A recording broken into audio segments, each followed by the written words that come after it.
He says between the stadium and the airport, we'll have about 7 million people. So it's going to be very exciting.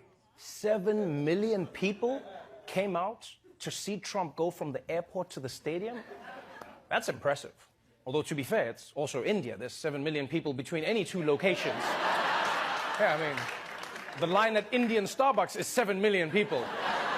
There are Indian brides right now who are like, no, daddy, I just want a small wedding, no more than 7 million people. It's like, okay, Anushka, first cousins only. But it is true that Donald Trump is very popular in India.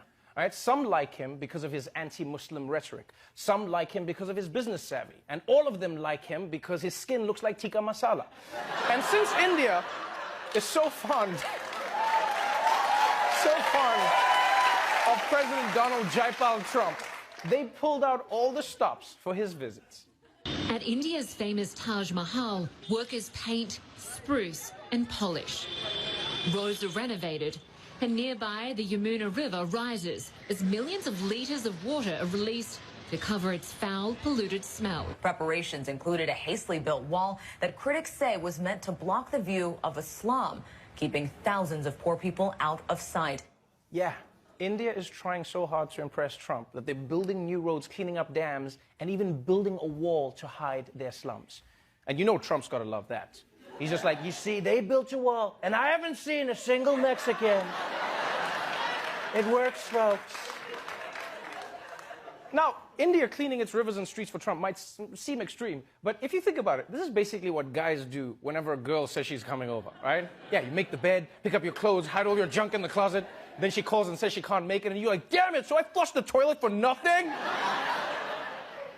So clearly, India is trying to give Trump a memorable experience. There was, however, one tiny culture clash that Trump had to deal with.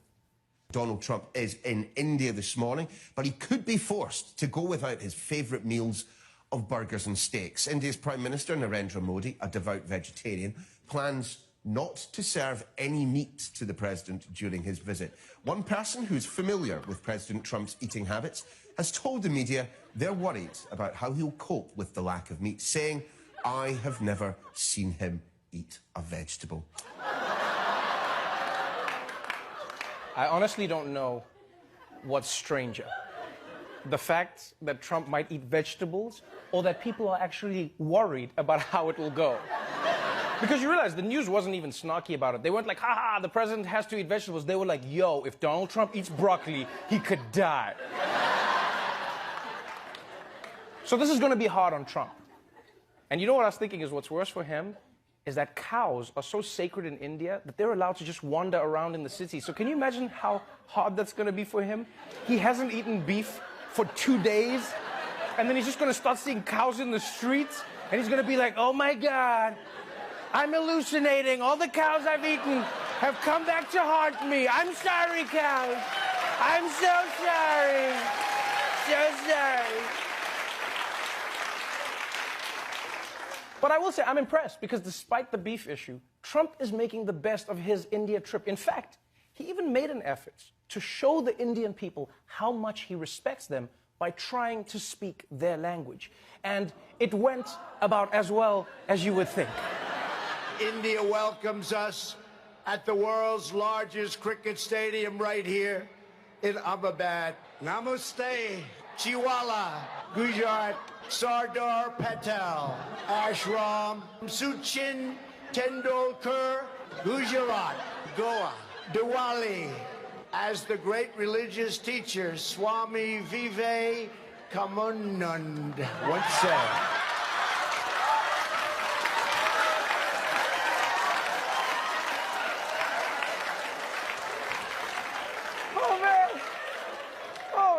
Even if that pronunciation was right, that facial expression was so wrong. That looked like the most exercise he's gotten in decades. It's like, come on. All right, that's my steps for the day. I'm done. Oh, man. Now, this was really interesting. After Trump butchered half the Hindi dictionary, Indian Twitter lost their minds, right? People were coming on like, dude, it's not namaste, it's namaste. Who messes up namaste? It says namaste. But to those Indians, I say, please, don't be mad, right? Trump may not be able to pronounce Hindi words, but he can't pronounce English words either, so he's an equal opportunity offender. And besides, think about it. It would have been way scarier if Trump had come out all fluent in Hindi. Can you imagine if he just came out and he's like, "Kaise tumhare jail? Main tumse pyar, aapka baal bahut sundar hai. Kuch hote aaye, bigly." It would have been weird. So, that was day one of President Trump's trip to India. And you know what? I'm proud of the president. I'm really proud of him for teaching us a valuable lesson. And that is, no matter how old you are, you can still go to new places, make new friends, and have new mind-blowing experiences like eating a carrot for the first time.